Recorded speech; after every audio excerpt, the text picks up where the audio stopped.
প্রায় 3 থেকে 3.5 মাস হলো আমি এই শহরে এসেছি। আর এখানে এসে একটা জিনিস বুঝতে পেরেছি, এখানকার মানুষের না আলাদা করে কোনো স্পেশাল দিন হয় না। প্রত্যেকটা রবিবার এখানকার মানুষের কাছে খুব স্পেশাল। সো হ্যালো এভরিওয়ান, আরও একটি নতুন ভিডিওতে সবাইকে ওয়েলকাম। আজকে ছিল রবিবার, জানি না ভিডিওটা কবে আমি এডিট করে আপলোড করব। অ্যাকচুয়ালি আমার শরীরটাও তেমন একটা ভালো নেই, আর সাথে মন মানসিকতা কোনো কিছুই ভালো নেই। তো জানি না কবে ভিডিওটা এডিট করে আপলোড দেব, তবে ভিডিওটা একটু ক্যাপচার করে রাখছি এই আর কি। তো আজকে ছিল রবিবার, দুজনে সকালে নাস্তা করে বেরিয়েছিলাম বাজারে। অন্যান্য দিনগুলো ও অফিস থেকে ফেরার সময় ওকে ফোন করে জানিয়ে দিই যে কী আনতে হবে, সেগুলো ও নিয়ে আসে। যেহেতু ও বাজারের কাজ থেকে কাজ দিয়েই আমাদের বাড়িতে আসে, সে কারণে। আর মাঝে মাঝে আমার ইচ্ছে গেলে যে একটু নিচে যাব, মাঝে মাঝে ও আমাকে বারবার ফোন করে বলে যে তুমি সবসময় একা ঘরের মধ্যে থাকো, একটু নিচের দিকে আসো, একসাথে বাজার করে বাড়ি যাব। যেহেতু ও অফিস থেকে যেই রাস্তা দিয়ে ফেরে সেই রাস্তাতেই কিন্তু বাজার আমাদের যেতে হবে, ও ঘরে এসে আবার বাজার যাবে, তো সেটা একটু অসুবিধা হয়। সে কারণে ও বলে তুমি এসো বাজারের কাজ পর্যন্ত, তারপর একসাথে বাজার করে বাড়ি যাব।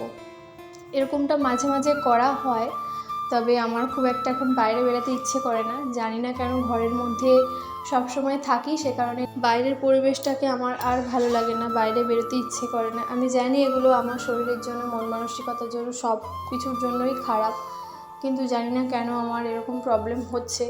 একা থেকে থেকে আমার এখন এমন একটা অভ্যাস হয়ে গেছে, কারোর সাথে কথা বলতে ইচ্ছে করে না, বাইরে বেরোতে ইচ্ছে করে না, এরকমটা। তো একা যখন বাড়িতে থাকি তখন মায়ের সাথে, দিদির সাথে কথা বলি, সেটা অবশ্যই ঠিক, কিন্তু তাও ওই ফোনে যতটুকু যা কথা হয় ততটুকুই, সাথে তো কেউ থাকে না, সে কারণে একটুখানি প্রবলেম হচ্ছে।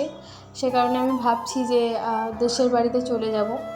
দেখা যাক কতদূর কী হয়, অবশ্যই সেটাও যদি যাই সেটাও অবশ্যই তোমরা জানতে পারবে, ভিডিওর মাধ্যমে তোমাদের সাথে সেটাও শেয়ার করব।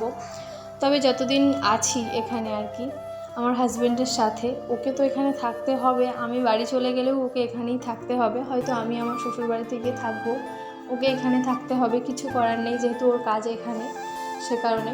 তো যতদিন আছি এই কিছু কিছু মুহূর্ত আমি ক্যাপচার করছি, তোমাদের সাথেও শেয়ার করছি, প্লাস আমারও এই মুহূর্তগুলো স্মৃতি হিসেবে ধরে রাখা হচ্ছে, এই আর কি। তো ও রান্না করছিল দেখে আমি সকালে অনেকগুলো জামা কাপড় মেখে রেখেছিলাম, সেগুলোই এখন ধুয়ে মেলে দিচ্ছিলাম। বানিয়েছিল চিকেন রাইস, চিকেন আর রাইস দুটোকে একসাথে মিক্স করে এরকমটা বানিয়েছিল। এটা আমরা ইউটিউব থেকে দেখেছিলাম, তো ও সেভাবেই সেই প্রসেসেই বানিয়েছিল, খেতে খুব সুন্দর হয়েছিল। আর খাওয়া দাওয়া করে আমরা একটু বেরিয়েছিলাম আমার হাজব্যান্ডের একটা বন্ধুর বাড়ি যাওয়ার জন্যই বেরিয়েছি।